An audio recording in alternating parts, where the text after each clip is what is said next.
मोक्षमार्गस्य नेतारं वेदारं कर्मभोक्तां ज्ञातारं विश्वतत्त्वानां वन्दे तद्गुणलब्धये श्रीवर्धमानमाख्याय गाति सङ्घातघातनं विद्यास्पदं प्रवक्ष्यामि तत्वार्थ श्लोकवार्तिकम्। पंचपमिष्टि भगवान की जय।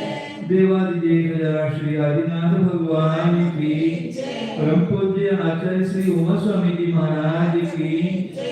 परम पूज्य आचार्य श्री विद्यानंद स्वामी जी महाराज की जय। परम पूज्य आचार्य श्री शांति सागर जी महाराज की जय। परम पूज्य आचार्य श्री श्रीमती सागर जी महाराज की जय। परम पूज्य आचार्य श्री अभिनंदन सागर जी महाराज की, परम पूज्य आचार्य गुरुदेव सुंदर सागर जी महाराज की, गुरुदेव समंतभद्र स्वामी की जय। परम पूज्य आचार्य श्री सागर जी महाराज की जय। नमस्कार।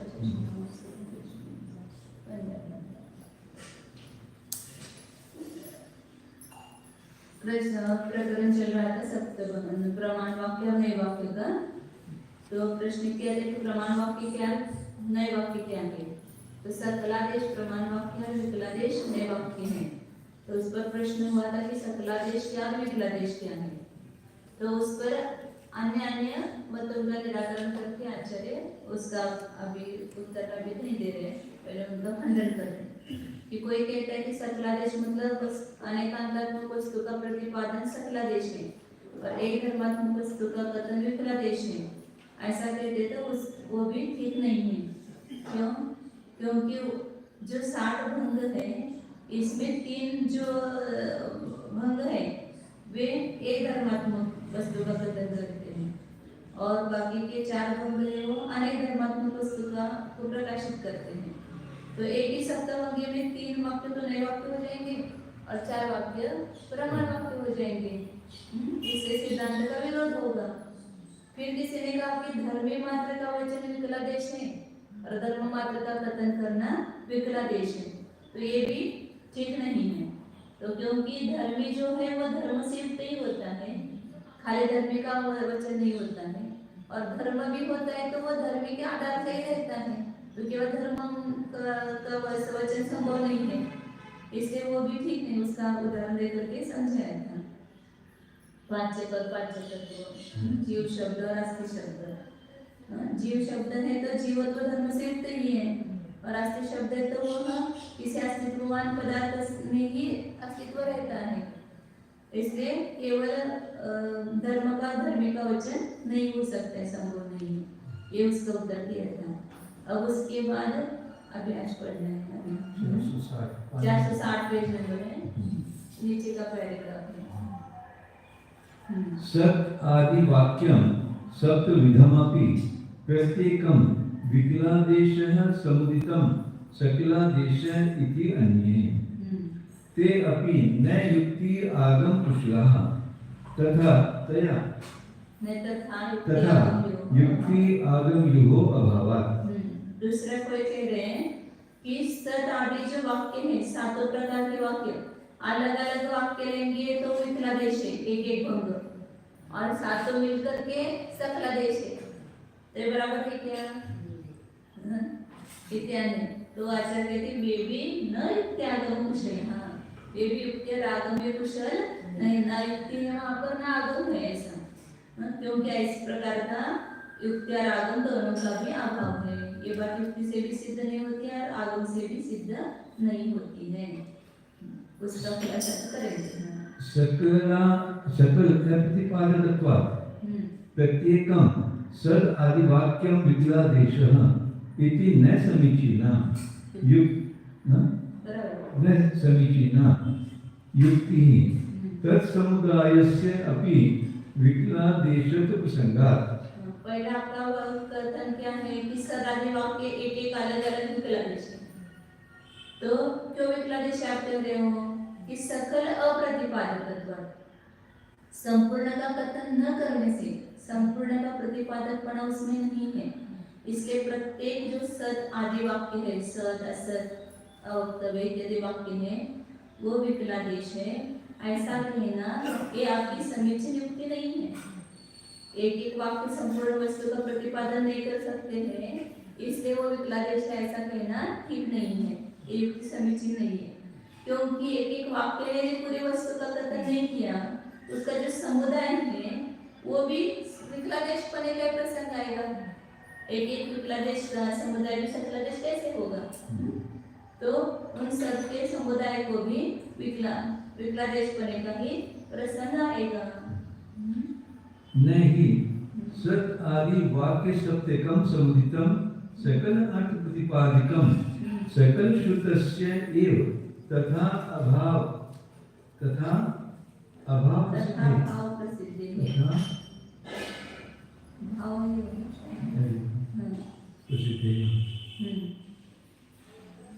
नहीं सदादि सप्त वाक्य सप्तकम समुदितम और सद आदि सातों वाक्यों का समुदाय संपूर्ण अर्थ का प्रतिपादक है, ऐसा नहीं। क्योंकि सकल श्रुत से तथा भाव प्रसिद्ध है, संपूर्ण जितना भी शुद्ध है वो उतने उस भाव रूप से प्रसिद्ध होने से जो संपूर्ण अर्थ का प्रतिपादक कौन है? संपूर्ण शुद्ध है। संपूर्ण शुद्ध जो है वही संपूर्ण अर्थ के प्रतिपादक रूप से प्रसिद्ध है। इस साधारण सात वाक्य जो है वे मिलकर के संपूर्ण अर्थ का प्रतिपादक नहीं है, ऐसा आगे बढ़ता है उसको। मतलब ये दो है ना कि प्रत्येक विकलादेश का समुदित सकलादेश है, तो प्रत्येक विकलादेश उसका खंडन किया। और सदादि सात वाक्य समुदित है वो संपूर्ण अर्थ के प्रतिपादक है, ये नहीं।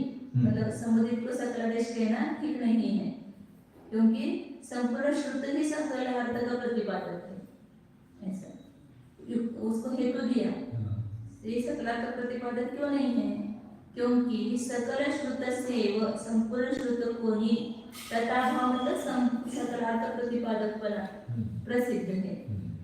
संपूर्ण द्वादशांग श्रुत ज्ञान है वही संपूर्ण अर्थ का प्रतिपादक है, खाली 60 वाक्य संपूर्ण अर्थ का प्रतिपादक नहीं होंगे।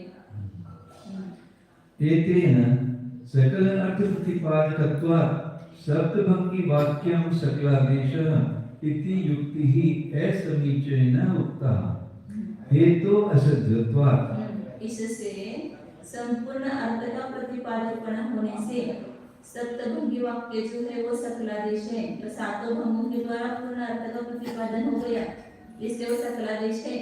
ऐसी युक्ति समीचीन नहीं है, क्योंकि हेतु असिद्धत्वात् सकलार्थ प्रतिपादकत्वात् हेतु असिद्ध है, क्योंकि संपूर्ण शुद्ध सकलार्थ प्रतिपादक है, सात वाक्य ही सकलार्थ प्रतिपादक नहीं है। अष्टी का कथन हो जाएगा साध्य, फिर एक आने नित्यानित्य का कैसे होगा? संपूर्ण अर्थ का प्रतिपादन होना शक्य नहीं है, इसलिए हेतु असिद्ध है। सद आदि वाक्य सप्तकम एवं सकल श्रुतम न अन्यत तद व्यतिरिक्तस्य अभावात्। अतः न हेतु असिद्धि यह तक इसका है। अतः न हेतु असिद्धि इति चेत न। सदा वह शंका कर उसके ऊपर क्यों है? आचार्य ने कहा कि आपका हेतु सिद्ध नहीं है, असिद्ध है। कौन सा हेतु? सकलार्थ प्रतिपादक। ये सात भंगों का समुदाय सकलार्थ का प्रतिपादक होने से सकलादेश है, ये आपका हेतु सिद्ध नहीं है। तो उस पर वो कह रहा है कि सद आदि वाक्य सप्तकमेव सकल श्रुतम, सद आदि ये सात वाक्य ही पूर्ण श्रुत है, न अन्य दूसरा कुछ श्रुत नहीं है, सकल श्रुत नहीं है, क्योंकि अंतर व्यक्तित्व से अभाव है। इस सात वाक्य को छोड़ करके दूसरा कुछ है नहीं है, इसलिए हेतु असिद्ध नहीं है। ये शंका कर अपना प्रस्ताव रख रहा है कि आपने जो हेतु का सिद्ध कहा, ये सात भाग छोड़ करके शुद्ध क्या है? संपूर्ण शुद्ध तो ये सात भाग नहीं है, तो इसलिए हेतु की सिद्धि नहीं है। तो उस पर आचार्य उत्तर दे रहे हैं। इति चेत न एक अनेक आदि सप्तभंगात्मनः वाक्यस्य श्रुतत्व प्रसंगात् वाक्यस्य अश्रुतत्व प्रसंगात् सकल श्रुत अर्थस्य सद आदि सत्य विकल्पात्मक वाक्य न एव प्रकाशनात् तस्य प्रकाशित प्रकाशन तया अनर्थकत्वात्। फिर आचार्य कह रहे हैं सद आदि सात वाक्य ही यदि पूरा शुद्ध हो जाए तो एक अनेक आदि जो सात भंग स्वरूप वाक्य है उनमें अशुद्धपन आएगा, क्योंकि वही सात भंग शुद्ध हो गए, पूरा शुद्ध हो गया। फिर एक अनेक नित्य अनित्य तत् इसका प्रतिपादन करने वाले सात वाक्य क्या हो जाएंगे? अशुद्ध मानने का प्रसंग आएगा, अशुद्धत्व का प्रसंग आएगा, क्योंकि संपूर्ण शुद्धता के अर्थ का सद आदि सात विकल्पात्मक वाक्य के द्वारा ही प्रकाशन हो गया, इसलिए वो अशुद्ध हो जाएंगे। और यदि कहेंगे तो क्या होगा? उसके द्वारा प्रकाशित पदार्थ को ही प्रकाशित किया, इसलिए निरर्थक है कहना। यदि सद आदि वाक्य के द्वारा पूरा शुद्ध कर दिया, पुनः एक आने के द्वारा कहना निरर्थक हो जाएगा। क्यों कहना पुनः? यदि सकल शुद्ध आ गया तो वहां पर तेन सत्वादि धर्म सप्तकस्य एव प्रतिपादनात् एकत्व आदि धर्म सप्तकस्य च एक अनेक आदि सप्त विशेषात्मक वाक्येन कथनात् न तस्य अनर्थकत्वात् अशुद्धत्व प्रसंग इति चेत् न तस्य सकलादेशत्व अभाव आपत्तेः अनंत धर्मात्मकस्य वस्तुनः अप्रतिपादनात्। अब पुनः शंका कर उसके ऊपर कह रहे हैं कि तेन सत्वादि धर्म सप्तकस्य एव प्रतिपादनात् एकत्वादि धर्म सप्तकस्य च एक अनेकादि सप्त विशेषात्मक वाक्येन कथनात्। उसके द्वारा सदादि वाक्य के द्वारा सत्वादि सात धर्म ही का प्रतिपादन होने से उस सदादि सात वाक्य के द्वारा केवल सत्वादि सात धर्मों का ही कथन हो गया। और एकत्वादि धर्म सप्तकस्य च एकत्वादि जो सात धर्म है उनका एक अनेक अवक्तव्य, एक अवक्तव्य, अनेक अवक्तव्य, एक अनेक अवक्तव्य, ये जो सात वाक्य है उनका एक अनेक आदि सात विशेषात्मक जो वाक्य है उसके द्वारा कथन होने से न तस्य अनर्थक, इसलिए वो एक अनेक आदि वाक्य को कहना निरर्थक नहीं है। अशुद्धत्व प्रसंग से उसमें अशुद्धपने का प्रसंग नहीं आएगा। आचार्य ने आपत्ति दी थी ना, यदि सदादि सात वाक्य ही संपूर्ण अर्थ का प्रतिपादन करते हैं तो एक अनेक आदि वाक्य कहना निरर्थक है, तो निरर्थक नहीं होगा, क्योंकि सदादि वाक्य के द्वारा सदादि सात धर्म कहे जाएंगे और एक अनेकादि वाक्य के द्वारा एक अनेकादि धर्म कहे जाएंगे, उसमें अशुद्धपना नहीं आएगा, क्योंकि निरर्थक नहीं होने से अशुद्धपने का प्रसंग नहीं आता है। ऐसा वो शंका करके हिता नहीं तो आचार्य भी है चेत न, तुम्हारा ऐसा कहना भी ठीक नहीं है। सकलादेशत्व अभाव आपत्ति है, सकलादेशपने का अभाव हो जाएगा। सकलादेशपना कैसे होगा? यदि सदादि वाक्य के द्वारा पूरा नहीं कहा गया, फिर एक अनेकादि के द्वारा सात धर्म का कथन हो गया, तो सकलादेशपना कैसे होगा? अनंत धर्मात्मक वस्तु न प्रतिपादन, अनंत धर्मात्मक वस्तु का प्रतिपादन ही नहीं होगा ना। एक एक एक एक करके अनंत धर्म कब करेंगे? फिर सकलादेशपना कैसे आएगा? सकलादेशपना नहीं आएगा, मतलब वो सकलादेशपने का अर्थ नहीं समझ रहे और आचार्य भी डायरेक्ट उत्तर नहीं दे रहे।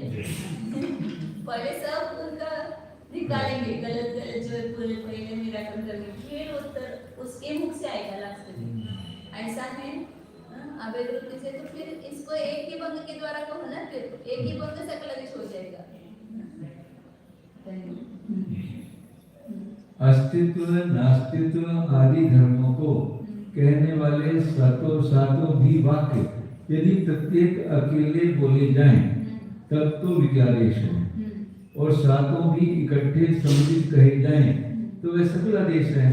इस प्रकार दूसरे अन्यवादी कह रहे हैं और सुनने वालों को बराबर है, इसमें क्या गलत है? ऐसा लगता है एक एक वाक्य विकलादेश और सातों मिलकर के सकलादेश, ऐसा कहेंगे। वे वादी भी युक्ति और शास्त्र मार्ग में प्रवीण नहीं है, क्योंकि इस प्रकार करके आपके कहे गए अनुसार युक्ति और आगम दोनों का अभाव है। देखिए, संपूर्ण वस्तु का प्रतिपादन न होने के कारण प्रत्येक बोला गया नास्तित्व आदि धर्म को कहने वाला वाक्य विकलादेश है। इस प्रकार की युक्ति अच्छी नहीं है, क्योंकि योग तो उन सातों वाक्यों के समुदाय को भी विकलादेश पंखा पसंद होगा। अस्तित्व आदि सातों वाक्य भी समुदित होकर संपूर्ण वस्तुभूत अर्थ के प्रतिपादन नहीं है। संपूर्ण द्वादशांग शास्त्र ही वस्तु के संपूर्ण अंशों को इस प्रकार प्रतिपादन करने वाला प्रसिद्ध हो रहा है। अतः विकला देश के लक्षण की अतिव्याप्ति हुई। इस कथन से सातों भंगों का समुदाय रूप वाक्य पक्ष सकला देश है। सात संपूर्ण अर्थ का प्रतिपादन कराने वाला होने से ये हेतु यह युक्ति भी अच्छी नहीं है, ऐसा कह दिया गया समझ लेना चाहिए, क्योंकि हेतु को असिद्ध बना है।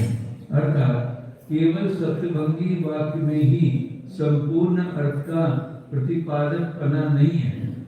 यदि यहाँ कोई यूं कहे कि अस्तित्व नास्तित्व आदि सात वाक्यों का समुदाय ही तो संपूर्ण शुद्ध ज्ञान है, उससे अन्य कोई न्याय शास्त्र नहीं है, क्योंकि अस्तित्व आदि सात से भिन्न कोई वस्तु अंश शेष नहीं बचता है। इस कारण हेतु असिद्ध नहीं है। तो आचार्य कहते हैं कि यह तो नहीं कहना, क्योंकि तब तो एक अनेक नित्य अनित्य वक्तव्य अवक्तव्य आदि धर्मों के सप्तभंग स्वरूप वाक्यों को अशुद्ध पढ़ने का प्रसंग होगा, क्योंकि संपूर्ण शास्त्र के अर्थ का अस्तित्व आदि सात प्रकार स्वरूप वाक्य करके ही प्रकाशन कर दिया जा चुका है। तब उस एक अनेक आदि सप्तभंग स्वरूप वाक्य को प्रकाशित किए जा चुके पदार्थ का प्रकाशक होने के कारण व्यर्थपना प्राप्त होता है।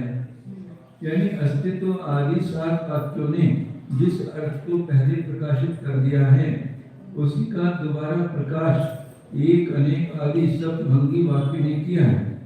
यदि कोई यो कहे कि किस अस्तित्व आदि सप्तभंगी के प्रतिपादक वाक्य ने तो अस्तित्व आदि सात धर्मों का ही निरूपण किया है, और एक अनेकत्व आदि सात धर्मों का तो एक अनेक उभय आदि विशेष रूप सात वाक्यों करके निरूपण किया गया है। अतः व्यर्थ होने के कारण उस एकत्व का सात भंगी वाक्य को शुद्ध रहित होने का प्रसंग नहीं है। सिद्धांती कहते हैं कि यह तो नहीं कहना, क्योंकि तब तो उस सत आदि सप्तभंग वाक्य को सकलादेशपन के अभाव की आपत्ति हो जाएगी, कारण कि अनंत धर्म स्वरूप वस्तु का निरूपण उससे नहीं हो पाया। केवल अस्तित्व नास्तित्व का ही कथन किया गया। शेष अनंत धर्मों का कथन तो एक नित्य तक आदि की सप्तभंगी से हो सकेगा। तो सात भंगों का संबोधित सकला देश आप कह रहे थे, वो भी नहीं रहा ना, क्योंकि उसके लिए तो पूरे वस्तु का प्रतिपादन हुआ ही नहीं, केवल अस्तित्व नास्तित्व का हुआ। सब धर्मों का प्रतिपादन होगा, तब अनंत धर्मात्मक वस्तु का प्रतिपादन होगा, और इतना तो कहना शक्य नहीं है। अनंत धर्म का कथन नहीं हो सकता।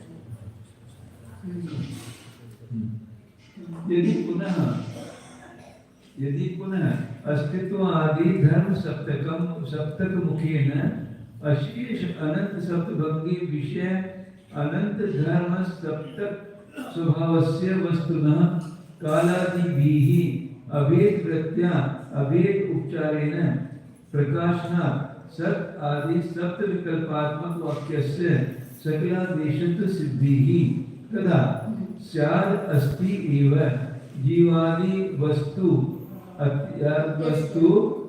इत्यस्य सकलादेशत्वम् अस्तु। अब उसके मुख से निकल करके आचरण अपना उत्तर उसमें बताएंगे। यदि पुनः अस्तित्वादि धर्म सप्तक मुख्य, यदि कोई कहेगा ऐसा कि अस्तित्वादि जो सात धर्म है उसकी मुख्यता से अशेष अनंत सप्तभंगी को जो विषय जो अनंत धर्म सप्तक स्वभाव है वो उस वस्तु का कालादि के द्वारा अभेद वृत्ति से अभेद उपचार से प्रकाशन होने से, मतलब एक अस्तित्व आदि की जो सप्तभंगी है उसी से एक अनेक आदि की जो अनंत सप्तभंगी है वो अभेद वृत्ति से ग्रहण कर ली जाएगी। इसलिए शताधिक सार्वभौम कहने से काम चलेगा, क्योंकि अभेद वृत्ति से सब अनंत धर्मात्मक वस्तु का कथन हो गया। अभेद वृत्ति और अभेद उपचार इसका कथन हो गया पहले आपने के उस समय बहुत अच्छा हो गया। काल, आत्मरूप, संबंध, आधार, इसके 8 प्रकार से कैसे अभेद और भेद दोनों बताए।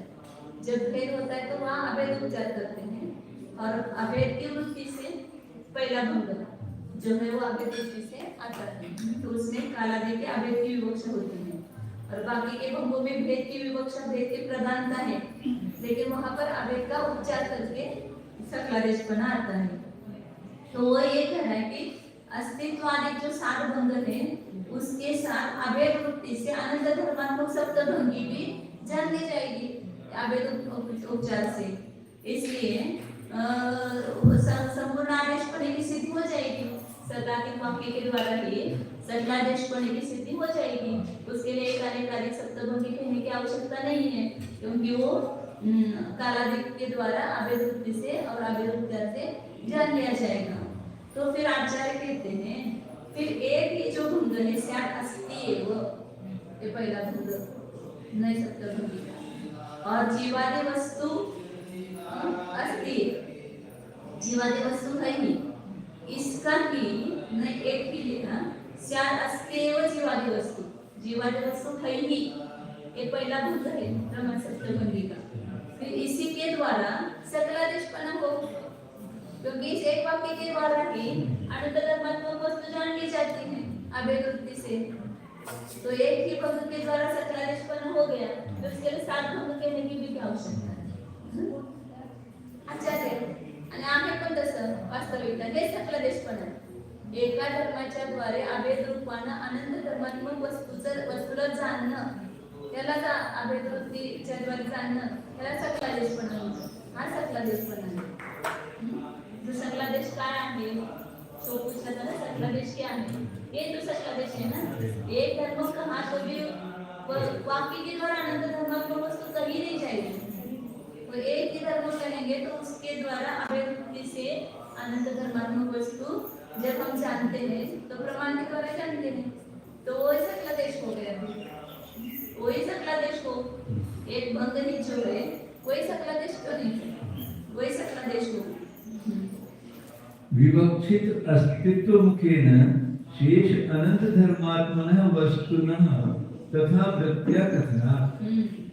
क्योंकि यहाँ पर सकलादेशपना क्यों हो गया? क्योंकि विवक्षित अस्तित्व मुख के द्वारा, अस्तित्व के मुख्यता से बाकी के अनंत धर्मात्मक वस्तु का तथा अभेद वृत्ति से कथन हो गया। एक धर्म के द्वारा भी अभेद वृत्ति से पूरी वस्तु का कथन हो गया, इसलिए वो एक ही भंग सकलादेशपना हो, उसमें क्या आपत्ति है? उसने भी तो यही कहा था। हाँ, यज्ञ अस्थि कर लिया, तो एक अस्थि में सकल वस्तु का 7 भंग के द्वारा कह रहे थे। अस्थि आदि जो 7 भंग है उसके द्वारा एक अनेक आदि 7 भंग अभेद वृत्ति से जान ले जाएंगे। तो आचार्य कह रहे तो एक ही जो भंग है पहला वही सकलादेश हो, उसमें क्या आपत्ति है? क्योंकि उसके द्वारा अभेद वृत्ति से अनंत धर्मात्मक वस्तु जान ली गई है। जानने वाला जो है आगे उन्होंने दिया है बहुत अच्छा कि कैसे जानते हैं। तो जो मति ज्ञान के भेद है ना, उसमें जो अनुक्त मति ज्ञान है, उस अनुक्त मति ज्ञान से हम एक ही धर्म के द्वारा अनंत धर्मात्मक वस्तु को जान लेते हैं। अनुक्त मति ज्ञान के द्वारा सांगितलं नाही ना अनंत धर्म, परंतु जाणले अनंत धर्म न सांगता सुद्धा। हां, हो जर अनुभूतीच्या वेळेस जे आपण करतो एका धर्मातून अनंत धर्मातून वस्तू असंच करतो बाबा सर जाणतो की प्रमाणाच्या द्वारे जाणतोच ना। स्यात् नास्ति एव इति अस्य च नास्तित्व मुखेन स्यात् अवक्तव्यम् एव वस्तु अवक्तव्य मुखेन स्यात् उभयम् एव इति अस्य च क्रम अर्पितः उभयात्मकत्व मुखेन स्याद् अस्ति अवक्तव्यम एव इति अस्य च अस्ति अवक्तव्यमुखेन स्याद् नास्ति अवक्तव्यम अवक्तव्यमेव इति अस्य च नास्ति अवक्तव्यत्वमुखेन स्याद् उभय अवक्तव्यम एव इति अस्य च उभय अवक्तव्यत्वमुखेन इति प्रत्येकं सप्तानाम् अपि वाक्यानां कुतः विकलादेशत्वम्? सातों वाक्य अलग अलग विकलादेश ऐसा आप कह रहे थे ना, तो सातों वाक्य एक एक अपने मुख्यता से भी अनंत धर्मात्मक वस्तु का कथन करते तो सभी सकलादेश होंगे, एक एक वाक्य में सकलादेश होगा, वही सातों भंग का कहा है। स्याद् नास्ति एव इति अस्य नास्तित्व मुखेन, दूसरा भंग है ना स्याद् नास्ति, तो उसमें क्या हो गया कि नास्तित्व की मुख्यता है, तो उसकी मुख्यता से वर्णन हुआ, लेकिन उसमें स्याद् शब्द के द्वारा बाकी के अनंत धर्मात्मक वस्तु का भी वहाँ अवैध उपचार से, वहाँ पर अवैध उपचार से जानेंगे, पहले भंग में अवैध उपचार से जानेंगे, और अवैध उपचार से अनंत धर्म जान लिए जाएंगे। और स्याद् अवक्तव्यमेव इति अस्य अवक्तव्यत्वमुखेन, तीसरा जो भंग है मतलब चौथा ले लो कि स्याद् अवक्तव्य ही है वस्तु, यहाँ पर अवक्तव्यत्व की मुख्यता है, उत्पत्ति कहने की मुख्यता है ना, उस अवक्तव्यत्व की मुख्यता से गौण रूप से आनंद धर्मात्मक वस्तु जान ली जाएगी। स्याद् उभयमेव, स्याद् उभय मतलब अस्ति और नास्ति ही है यहाँ पर, इसकी मुख्यता है क्रम अर्पित उभयात्मकत्वम, उसमें किसकी मुख्यता है? क्रम से दोनों को कहने की मुख्यता है। हाँ इथं पर्यायिक नाही घेतो ना, ज्याला नास्ति घेतो स्याद् नास्ति हा भंग पर्यायिक ज्ञान आहे, पर्यायिकची मुख्यता आहे, कारण भेद केला ना, एक पहिल्यांदा अभेद रूपाने सांगितलं, पुन्हा मग त्याच्यामध्ये भेद करून सांगितलं, म्हणून भेदाची मुख्यता आहे म्हणून तो पर्यायिक नाही, पर्यायिक ज्ञान वस्तू भेद रूप जाणली जाते, परंतु त्यावेळेला भेद रूप असला तर त्यामध्ये अभेदाचा उच्चार केला, अनंत धर्म जरी भेद रूप असले तरी त्याच्यामध्ये अभेदाचा काय केला उच्चार केला पर्यायिक ज्ञान।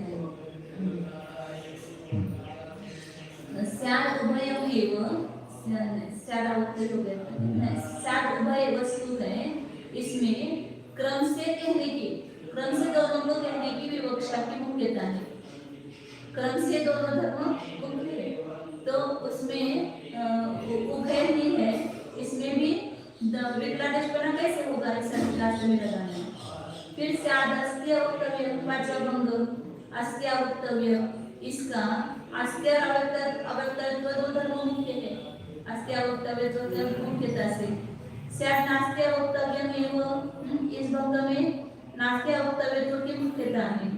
स्याद् उभय अवक्तव्य ही, इस वाक्य में उभय और अवक्तव्य की मुख्यता से प्रत्येक जो सप्तानामपि वाक्यानां, सातों वाक्य प्रत्येक, उसमें विकलादेशपना कहाँ से होगा?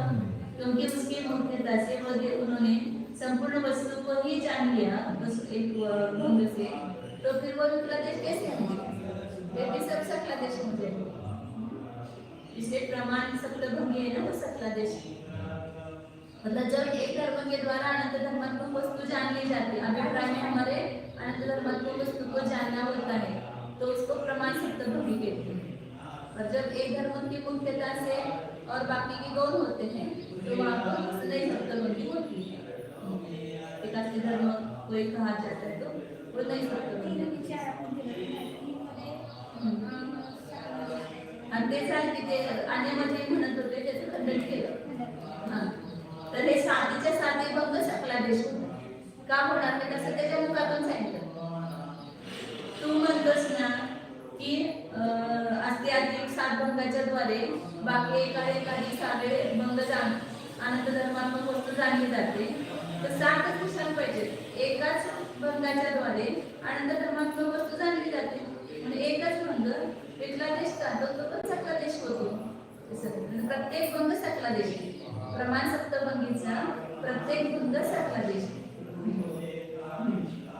यदि फिर किसी का यह विचार हो कि अस्तित्व आदि सातों धर्म की प्रमुखता से शेष बचे हुए अनंत सप्तभंगियों के विषयभूत अनंत संख्या वाले सातों धर्म स्वरूप वस्तु का काल आत्मरूप आदि द्वारा अभेद व्यक्ति या भेद उपचार करके प्ररूपण होता है। इस कारण अस्तित्व नास्तित्व आदि सप्तभेद स्वरूप वाक्य को सकलादेशपना सिद्ध हो जाता है। ऐसा विचार होने पर हम कहेंगे कि तब तो स्यात् अस्ति एव जीवादि वस्तु, किसी अपेक्षा से जीवादि वस्तु है ही। इस प्रकार इस एक भव को सकलादेशपन हो जाओ, क्योंकि विवक्षा किए गए एक अस्तित्व धर्म की प्रधानता करके शेष बचे हुए अनंत धर्म स्वरूप वस्तु का किस प्रकार अभेद वृत्ति या अभेद उपचार से कथन कर ही दिया गया है। स्यात्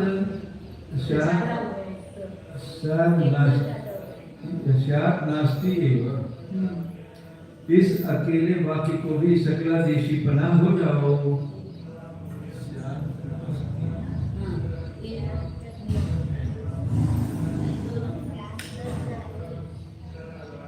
स्यात् नास्ति, तो स्यात् कभी गलत आएगा ना भाई, स्यात् कभी गलत आएगा। हाँ तो पूरा है ना, कोई हटाना है। स्यात् नास्ति हो गए ना वो, उत्तर को हटाना वहाँ से। तय भी हटा देना, ठीक है। तो पूरा है बिल्कुल। स्यात् नास्ति एव, इस अकेले वाक्य को भी सकलादेशीपना हो जाओ। यहाँ नास्तित्व के मुख कर पूर्णांग वस्तु का कथन कर दिया है। तीसरा भाग कथनचित अवक्तव्य ही है। यहाँ अवक्तव्य को मुख्य कर सर्वांग वस्तु का निरूपण किया है। चौथे स्यात् उभय ही है। इस वाक्य को क्रम से विवक्षित किए गए उभय स्वरूपन धर्म की मुक्तता से सकलादेशपन हो जाओ। एवं स्यात् यानी कथनचित अस्ति होकर अवक्तव्य ही है। इस पांचवें अकेले भाव को ही अस्ति अवक्तव्यपन मुख करके संपूर्ण वस्तु का प्रतिपादकपन होने का कारण सकलादेशक हो जाओ। और छठे कथनचित नास्ति होकर अवक्तव्य ही है। ऐसे इस वाक्य को नास्ति अवक्तव्यपन धर्म की प्रमुखता से पूरे वस्तु का निरूपण है। अतः यह अकेला छठा वाक्य सकलादेश बन बैठो तथा कथनचित अस्ति नास्ति का उभय होकर अवक्तव्य ही है।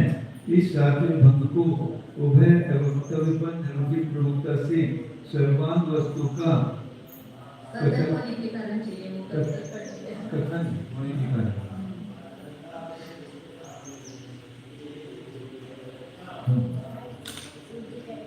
कथन होने के कारण सकलादेश वाक्य पर प्राप्त हो जाएगा। कथन पहिले कथन ना कथन कुठं म्हणाले तुम्ही वरती स्यात् नास्ति असं झालं की नाही, तर पूर्ण झालं ते तर पूर्ण काढायचं। नाही तर नकोच न आहे ना पुढं, तर न झालं स्यात् नास्ति आणि खाली कट झाले ते कथन होने के कारण। इस प्रकार प्रत्येक सातों भी वाक्यों को क्यों विद्यादेशपन है। अकेले भी ये वाक्य अभेद रूप से जब पूर्ण वस्तु को प्रतिपादन कर रहे हैं तब तो आपके विचारानुसार सकलादेश कहे जाने चाहिए। इसके मुख से आचार्य कह रहे तो मेरे साथों को सकलादेश कह रहे क्यों कह रहे हो, क्योंकि उसके मुख्यता से बाकी के सब अनंत धर्मात्मक वस्तु जानी जाती है। एक ही भक्त के द्वारा जब अनंत धर्मात्मक वस्तु जानी जाएगी तो एक वाक्य को सकलादेश क्यों नहीं कहेंगे फिर। चले प्रथमेन एव वाक्येन सकलस्य वस्तुनः कथनात् द्वितीय आदीनाम् अफलत्वम् इति चेत् तदापि एक सप्तभंग्या सकलस्य वस्तुनः प्रतिपादनात् परासां सप्तभंगीनाम् अफलत्वं किं न भवेत्। अब उसके ऊपर वो अपना पक्ष पुनः रखता है कि आप बोले ना कि एक ही भंग के द्वारा सकलादेशपना आ जाएगा, तो पहले वाक्य के द्वारा संपूर्ण वस्तु का कथन किया तो द्वितीय भंग क्यों कहना।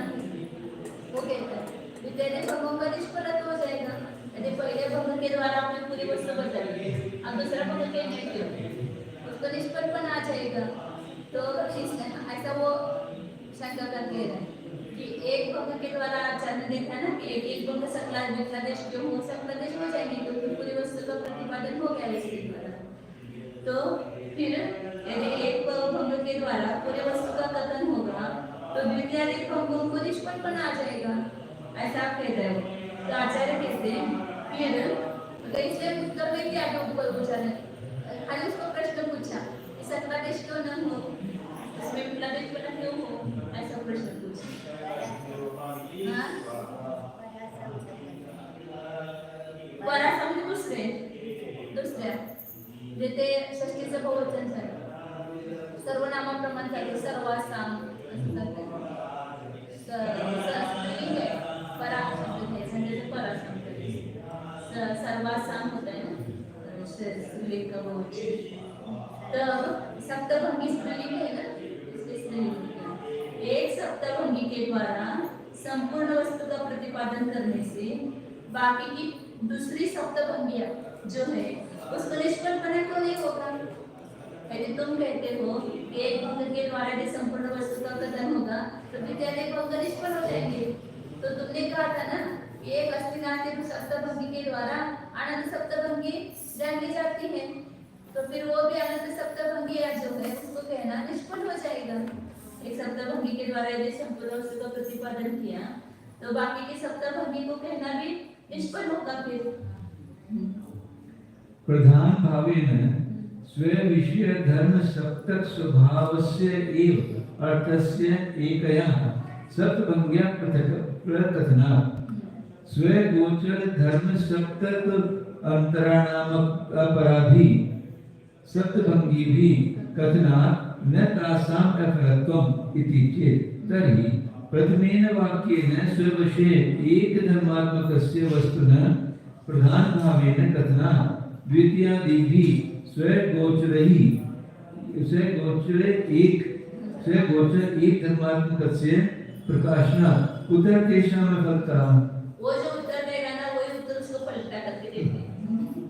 उसको कहा ना कि बाकी की सप्तभंगी फिर निष्फल हो जाएगी, वो तो कहता है कि नहीं निष्फल होगी क्योंकि प्रधान भावेन प्रधान रूप से स्व विषय धर्म सप्तक स्वभावस्य अपने विषयभूत जो धर्म है, मतलब जैसे आस्तिक रूप की सप्तभंगी है तो आस्तिक धर्म हो गया, नास्तिक एक अनेक की सप्तभंगी तो एक अनेक हो गया। तो प्रधान भाव से मतलब मुख्य भाव से अपने विषयभूत जो धर्म है उस सात स्वभावभूत जो अर्थ पदार्थ को है उसको एक सप्तभंगी के द्वारा कथन हो। फिर दूसरी सप्तभंगी के द्वारा अपने गोचरभूत जो सात धर्म है उसका दूसरी सप्तभंगी के द्वारा कथन हो गया, इसलिए दूसरी सप्तभंगियों को निष्पन्नपना नहीं है, उसने अपने अपने धर्मों की मुख्यता से वर्णन किया है। तो फिर आचार्य कह रहे हैं कि पहले वाक्य के द्वारा अपने विषयभूत एक धर्मात्मक वस्तु को प्रधान भाव से कहा गया है, आस्तिक धर्म की मुख्यता से कहा गया है पहले वाक्य के द्वारा, और दूसरे वाक्य के द्वारा नास्तिक धर्म की मुख्यता से कहा गया है। फिर उसका निष्पन्नपना कैसे होगा, प्रत्येक भंग में अपना अपना धर्म मुख्य हो गया है ना। तो द्वितीयादि भंगों के द्वारा स्वगोचर स्व विषय एक धर्मात्मक वस्तु का प्रकाशन होने से कैसे उसमें निष्पन्नता होगी, मतलब एकादि सप्तभंगी यदि निष्फल नहीं है तो एक भंग कर करके बाकी के दो द्वितीयादि भंग कहना भी निष्फल नहीं है, क्योंकि सभी में अपना अपना धर्म मुख्य है। जो युक्ति वहां लगी वही युक्ति यहाँ पर भी लगी। बहुत अच्छा, मतलब आचार्य जी कहते थे शैली कैसी डायरेक्ट उत्तर नहीं देते, सब उसके मुख से उगलवा के फिर उसको उसके ही उत्तर से उसको उत्तर देंगे, वो जो कहेगा ना उसी पर से फिर वो उत्तर आ जाएगा। पहले ही स्यात् अस्ति एवं इस वाक्य करके जब संपूर्ण वस्तु का कथन किया जा चुका है तो दूसरे आदि 6 वाक्य निष्फल हैं। इस प्रकार यदि कहोगे तो भी एक सप्तभंगी करके ही संपूर्ण वस्तु का निरूपण हो जाता है। ऐसी दशा में अन्य सप्तभंगियों का कथन करना निष्फल क्यों नहीं होगा।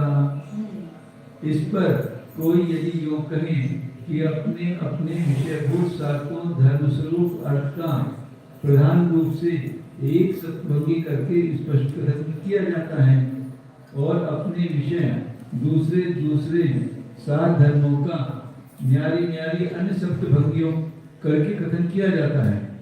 अतः उन अनेक सप्तभंगियों का व्यर्थ बना नहीं है। वे अपने अपने नियत धर्मों को मुख्य रूप से कथन करने की अपेक्षा से सफल हैं। ऐसा कहने पर तो हम भी कहते हैं कि ठीक है, पहले वाक्य करके अपने विषय एक धर्म स्वरूप वस्तु का प्रधान रूप से निरूपण किया गया है और दूसरे तीसरे आदि वाक्यों ने मुख्यता से अपने अपने विषय एक एक धर्म स्वरूप वस्तु का कथन किया है। अतः 6 वाक्यों को भी निष्फलता कैसे हुई? ये वे भी तो अपने एक एक विषय को प्रधान रूप से कह रहे हैं। न्याय एक सा होना चाहिए।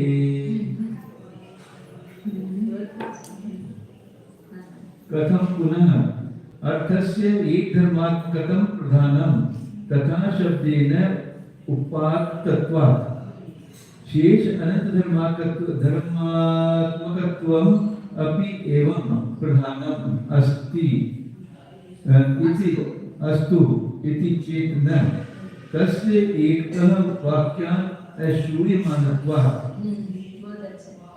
कि फिर वो आचार्य को प्रश्न करता है कि ततः पुनः अर्थस्य पदार्थ का एक धर्मात्मकपना प्रधान कैसे है? एक एक धर्म को प्रधान क्यों कर रहे हैं? वस्तु अनंत धर्मात्मक है ना, तो उस शब्द से उसमें उपात्तपना होने से अर्थस्य एक धर्मात्मकं प्रधानम तथा शब्देन उपात्तत्वात् शेष अनंत धर्मात्मकत्वमपि एवं प्रधानमस्तु। एक धर्म जो है मुख्य हो रहा है क्योंकि उस एक धर्म के शब्द के द्वारा वो ग्रहण किया जा रहा है। तो ऐसे ही बाकी के अनंत धर्मात्मक जो वस्तु मतलब अनंत धर्म है वो भी प्रधान हो। मतलब एक ही धर्म प्रधान क्यों? अनंत धर्म एक साथ प्रधान हो जाएंगे। ऐसा कोई कहता है तो आचार्य कहते हैं तस्य एकतः वाक्यात् अश्रूयमाण। आपका कहना ठीक नहीं है क्योंकि अनंत धर्म एक वाक्य से सुने नहीं जाते हैं। एक वाक्य से अनंत धर्म कहे नहीं जाएंगे और सुने भी नहीं जाएंगे। इसलिए हम क्या करें? शब्द में वो ताकत ही नहीं है। अनंत धर्मात्मक वस्तु को एक वाक्य के द्वारा कहने की ताकत शब्द में नहीं है। तो एक धर्मात्मक की वस्तु कही जाएगी शब्द के द्वारा। और फिर आगे प्रश्न करते हैं तथा तस्य प्रतिपत्ति अभेदकृत्य अभेद उच्चारेण वा गम्यमानत्वात्। फिर यदि अनंत धर्मात्मक वस्तु को कहने वाला वाक्य ही नहीं है तो फिर अनंत धर्मात्मक वस्तु की प्रतिपत्ति कैसे होगी? प्रथम तस्य प्रतिपत्ति, फिर एक धर्मात्मक वाक्य के द्वारा ही उस अनंत धर्मात्मक वस्तु की प्रतिपत्ति मतलब ज्ञान कैसे होगा? एक धर्मात्मक एक धर्मात्मक को वस्तु को बता रहा है और उससे आप अनंत धर्मात्मक वस्तु जान लिया जाता है सके वो कैसे? तो आचार्य कह रहे अभेद उच्चारेण वा गम्यमानत्वात्। ये उत्तर आ गया।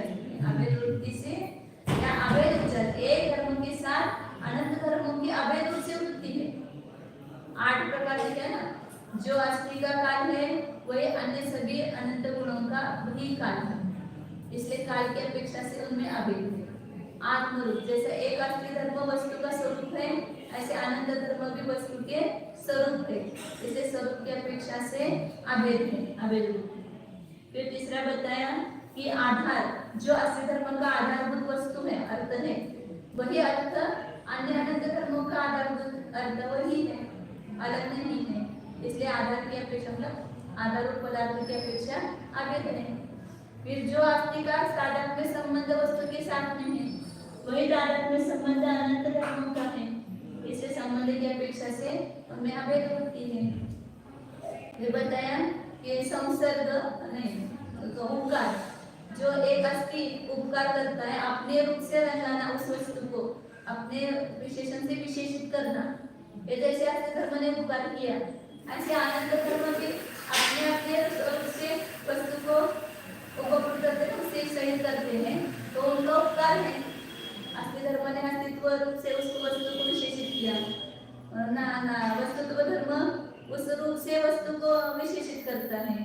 तो इसलिए सभी गुण जैसे एक अस्तित्व का उपकार है, ऐसे अनंत गुणों का उपकार है, इसलिए उपकार की अपेक्षा से सब में अभेद बताया। फिर संसर्ग की अपेक्षा से भी अभेद बताया। जो अस्तित्व का संसर्ग है वही अन्य अनंत धर्मों का संसर्ग है। संसर्ग मतलब उस वस्तु के साथ उसमें रहना, उस वस्तु में रहना। जैसे हाथ है, पैर है, ये है, जैसे शरीर के साथ इनका संसर्ग है, ऐसे अनंत धर्मों का उस एक वस्तु के साथ ही संसर्ग है, इसलिए संसर्ग की अपेक्षा उनका अभेद है। फिर बताया बुनिदेश, जो एक प्रदेश वस्तु का वो उस अस्तित्व गुण का है, वही पूरे देश अनंत धर्मों का भी है। क्योंकि वस्तु के एक प्रदेश में अनंत धर्म है ना, वही प्रदेश अनंत धर्म का है, पूरे देश की अपेक्षा से अभेद है। फिर बताया शब्द की अपेक्षा में एक काल, आत्मरूप, अर्थ, संबंध, उपकार, संसर्ग, बुनिदेश और शब्द। एक ही शब्द जो है अस्तित्व को बताने वाला जो एक शब्द है, उसी एक शब्द के द्वारा अनंत धर्म जो है वो जान लिए जाते हैं, इसलिए उनकी शब्द की अपेक्षा से अभेद वृत्ति है। ऐसे 8 की अपेक्षा अभेद वृत्ति बताई, तो इसलिए आचार्य कह रहे कि एक धर्म का कथन करने पर भी अभेद वृत्ति से अनंत धर्मात्मक वस्तु जान ली जाती है। अभेद उपचार से से उसमें भेद करेंगे तो भी उसमें अभेद का उपचार करके अनंत धर्मात्मक वस्तु जान ली जाती है। आचार्य महाराज के प्रति किसी का प्रश्न है कि फिर यह तो बताओ कि अनंत धर्म स्वरूप अर्थ का एक धर्मात्मक पना ही प्रधान स्वरूप कैसे है? उस धर्म के सहोदरपन संबंध से अन्य अनेक धर्म भी तो प्रधान हो सकते हैं। इसके उत्तर में आचार्य कहते हैं कि हम क्या करें, इस प्रकार एक शब्द करके एक धर्म स्वरूप वस्तु का ही प्रधान रूप से ग्रहण होता है। इस पर प्रश्नकर्ता यदि यूं कहें, इस प्रकार तो बचे हुए अनंत धर्मों से तदात्मक पना भी वस्तु का प्रधान रूप से कहा जाओ। आचार्य कहते हैं कि सो कहना तो ठीक नहीं है, क्योंकि उस अनंत धर्म स्वरूप वस्तु का पूर्ण अंग रूप से एक वाक्य के द्वारा कहकर सुनाया जाना नहीं हो सकता। सुना नहीं सकते अनंत धर्म वस्तु को एक वाक्य के द्वारा हम सुना नहीं सकते। भावार्थ द्रव्य कहने पर केवल द्रव्यत्व गुण का निरूपण होता है। वस्तु कहने से वस्तुत्व का, सत कहने से अकेले अस्तित्व गुण का और प्रमेय कहने से केवल प्रमेयत्व गुण का ही श्रोता द्वारा ज्ञान किया जाता है। फिर प्रश्नकर्ता पूछता है कि इस एक ही धर्म के प्रतिपादक शब्द से भला उस सर्वांग वस्तु की प्रतीति कैसे होगी? इसका उत्तर आचार्य कहते हैं कि अभेद वृत्ति या अभेद उपचार करके पूर्ण वस्तु जान ली जाती है। इसका अर्थ है अभेद वृत्ति और अभेद उपचार के जो वाक्य है वो सब सकला दिशा वाक्य हैं और वो सब प्रमाण सिद्ध हो गया। भाव शब्द के द्वारा तो वस्तु का एक अंग ही सुना जाएगा, किंतु अनुक्त मति ज्ञान या शुद्ध ज्ञान द्वारा पूर्ण वस्तु समझ ली जाती है। एक वाक्य एक शब्द के एक धर्म को कथन हुआ, लेकिन अनंत रूप से अनंत धर्मों का ज्ञान हुआ। ऐसा मध्य ज्ञान में ताकत है जानने की। ये समझदार को इशारे करो। हाँ, अनुक्त भी समझ लेता है। वस्तु को पूर्ण रूप से कहने की शब्द में सामर्थ्य नहीं है, किंतु एक शब्द से अपने क्षयोपम के अनुसार अनेक धर्मों को श्रोता समझ लेता है। तभी तो एक वक्ता के उपदेश को सुनकर श्रोताओं के ज्ञान में तारतम्य देखा गया है।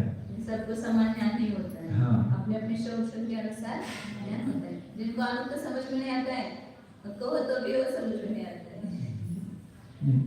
अनुक्त के लिए क्षयोपम अधिक चाहिए, अनुक्त चीज समझने के लिए। खाली चेहरे को देख करके भी पहचान लेते अनुक्त बात, और ऐसे सब बताए तो भी कोई नहीं जानता है। एक गुरु के पढ़ाए हुए अनेक छात्रों की व्युत्पत्ति में न्यूनता अधिकता देखी जाती है। आर्टिज्म है ना, जैसे जाए तो कुछ वैसा नहीं चाहिए। तो किसी को सबको नहीं समझ में आता, तो कोई एक होता है उसको एक अरे हम देखते भी है तो भी वो तुरंत पहचान लेता है इनको ये चीज चाहिए, मतलब ऐसा। तो वो अनुक्त ज्ञान है, अनुक्त ज्ञान के लिए शोषण चाहिए। एक छोटा सा बालक या बधिर मनुष्य भी अपरिमित अर्थ को जान लेता है। विचारा शब्द इतने अर्थ को कहां से कह सकता है, किंतु अभेद वृत्ति के अनुसार ही हुए मति ज्ञान और अभेद उपचार कर हुए शुद्ध ज्ञान तो आश्चर्यजनक व्युत्पत्ति को बढ़ा देते हैं। वाचकों के इस निमित्त नैमित्तिक संबंध होने से हम अपने को बड़ा भाग्यशाली समझते हैं। उन्होंने अभेद वृत्ति के लिए तो मति ज्ञान लगाया और अभेद उपचार के लिए शुद्ध ज्ञान लगाया। अच्छा असं का केलं तुम्हाला ते वरचे जे पुढचे भंग झाले ना त्याच्यानंतर प्रवृत्त झाले म्हणून त्याला शुद्ध ज्ञान शुद्ध ज्ञान। पहला भंग कहा तो मति ज्ञान हो गया, फिर उसके बाद दूसरा भी जो जानेगा तो उसी पर से उसने विशेष जाना तो उसको शुद्ध ज्ञान ऐसा कहते उसको उपचार करते हैं। हाँ तर्हि चला है तर्हि श्रूयमानस्य एव गम्यमानस्य अपि वाक्य अर्थत्वात् प्रधानत्वम् अन्यथा श्रूयमानस्य अपि अप्रधानत्वम् इति चेत् न अग्निः मानवकः इत्यादि वाक्य एके अर्थेन अनेकान्तात्। तर्हि फिर उस पर वो शंकाकार कह रहा है कि श्रूयमानस्य वजह से सुने गए के समान एक वाक्य सुना गया तो उससे अनुत्तर्थ को जान लिया गया ना, ऐसे गम्यमानस्य भी जो जान लिया जाता है गम्यमान है उसको भी वाक्यार्थपना प्राप्त होने से प्रधानपना हो, जो जान लिया जाता है उस वाक्य पर से उसको भी प्रधानपना हो, अन्यथा श्रूयमानस्य भी अप्रधानत्व, नहीं तो फिर जो सुना जा रहा है वाक्य उसको भी अप्रधानपना हो। ऐसा कोई कहता है शंका का क्या हो गई शंका उसकी, जैसे शब्द के द्वारा जिस धर्म को हमने सुना, जिस अर्थ को हमने सुना तो वो मुख्य होता है, तो वैसे ही जो जाना गया है उस वाक्य पर से अनुक्त रूप से जाना गया है उसको भी प्रधान रूप से वो वाक्य का अर्थ हो जाए, जो सुना गया उसी रूप से वाक्य का अर्थ न हो करके जो जाना गया है उस पर से वो भी वाक्य का अर्थ मुख्य हो जाए, ऐसा वो शंका का कह रहा है। नहीं तो फिर सुने गए अर्थ को भी प्रधानपना न हो, तो आचार्य कहते ऐसा नहीं है। अग्नि ही मानवकः, ये पढ़ा है अग्नि मानवकः, अग्नि मानवक मतलब बालक होता है, बालक अग्नि है, बहुत क्रोध करता है ना, तो वहां पर उपचार से कहते हैं ना अग्नि है, ये आग है, आग ये नुसता आग है, आग असं म्हणतात ना, तो अग्नि मानवकः इत्यादि वाक्य एकार्थेन अनेकांतात, इस एक वाक्य के ही अनेकार्थपना होने से वाक्यों के एक अर्थ करके एक अर्थ लेंगे तो दूसरा अर्थ नहीं होगा, दूसरा अर्थ लेंगे तो पहला नहीं होगा, तो इसलिए उससे अनेकांतिकपना आ जाएगा, मतलब जान लिया गया वाक्य मुख्य कहेंगे और जो सुना गया है उसको मुख्य नहीं कहेंगे। तो अग्नि मानवक इस वाक्य के द्वारा क्या जान लिया गया कि जो बालक है वो अग्नि है, ऐसा अग्नि का आरोप किया ना उसका, तो वो उसका मुख्य अर्थ नहीं है, वो क्या बोलते हैं उसको व्यंग्य लक्षणात्मक है ना, वो लक्षणा उस वाक्य तीन प्रकार के होते हैं ना, अभिधा लक्षणा व्यंजना, तो ये लक्षण रूप है, मतलब अग्नि मतलब यहाँ पर अग्नि नहीं बताना, ये बहुत तेज है, मतलब ऐसा कि बालक बहुत तेज है ऐसा बताना है वहाँ पर, वो अर्थ मुख्य है वहाँ। तो अग्नि मानवक इत्यादि वाक्य ऐक्यार्थेन, वाक्य के एक एक अर्थ करेंगे तो उसके द्वारा क्या हो जाएगा, अनेकांत दोष है, व्यभिचार दोष आएगा। आगे बताइए इसका। मानव के अग्नित्व अध्यारोप ही तद्वाक्यार्थ भवति न च प्रधानम आरोपितस्य अग्नेः अप्रधानत्वात्। उस बालक ने अग्नि पड़ने का जो आरोप किया है वो उसका वाक्यार्थ है।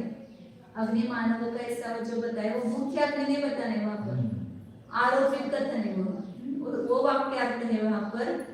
वाक्यार्थ भवति न च प्रधानम आरोपितस्य अग्नेः अप्रधानत्वात्। क्योंकि जब भी अग्नि का अपन आरोप करेंगे वो मुख्य अग्नि होगी क्या, वो आरोपित ही अग्नि हो गई ना, वास्तविक अग्नि नहीं है वो। तो वो वाक्यार्थ मुख्य कैसे होगा फिर? अग्नि मानव कह, इसमें अग्नि जो है वो आरोपित अग्नि है ना, वो मुख्य कैसे बनेगी?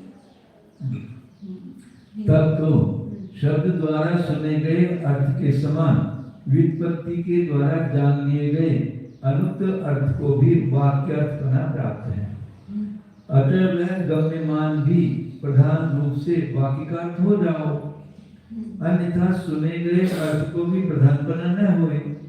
आचार्य कहते हैं कि ये तो न कहना, क्योंकि अग्नि मानवकः छोटा बालक अग्नि है, गोहो वाहिकः बोझा ढोने वाला मनुष्य बैल है, इत्यादि वाक्यों के एक एक अर्थ करके व्यभिचार हो जाएगा। चंचल बालक में तेजस्विता होने के कारण अग्निपन का अध्यारोप करना ही उस वाक्य का अर्थ होता है, किंतु वह प्रधान अर्थ तो नहीं है, क्योंकि आरोपित अग्नि को प्रधान पर प्राप्त नहीं है। अतः शब्द के द्वारा सुना गया अर्थ प्रधान होता है और से जान लिया गया अर्थ गौण होता है। बालक अग्नि है, यहाँ अग्नि शब्द का मुख्य अर्थ न लेकर चंचलता, तेजस्वीपन, उष्ण प्रकृति आदि आरोपित अर्थ पकड़े गए हैं। जान लिया गया अर्थ ऐसा नहीं, फिर से जान लिया अर्थ ये यहाँ पर क्या हो जाएगा, वो गौण है ना। बालक को अग्नि कहना, अग्नि का आरोप को ही रखते हैं, वो मुख्य नहीं। जान लिया गया मुख्य नहीं होता है।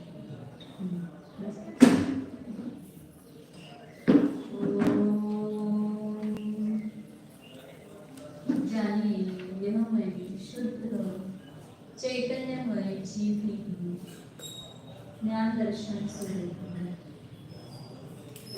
अंकुर किरण न्याय स्वरूप है।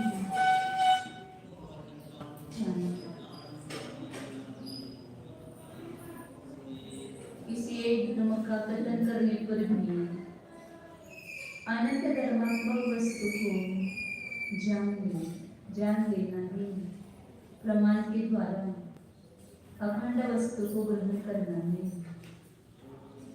अपने सुसंवेदन प्रत्यक्ष प्रामाण्य सहित अपने जीव द्रव्य को जानिए।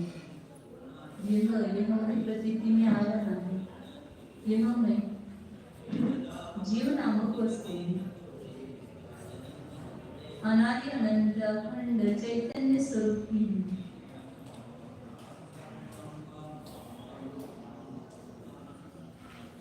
शाश्वत हो, ध्रुव हो, शुद्ध हो।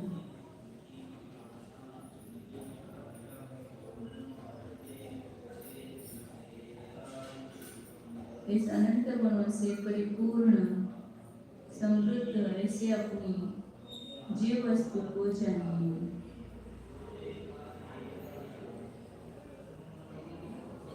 संकोच किरण न्याय स्वरूप स्वतः सिद्ध स्वरूप नित्य उद्योत स्वरूप शुद्ध एको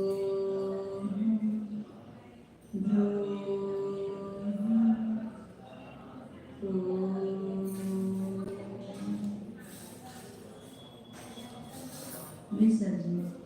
नमो अरिहंताय, नमो सिद्धाय, नमो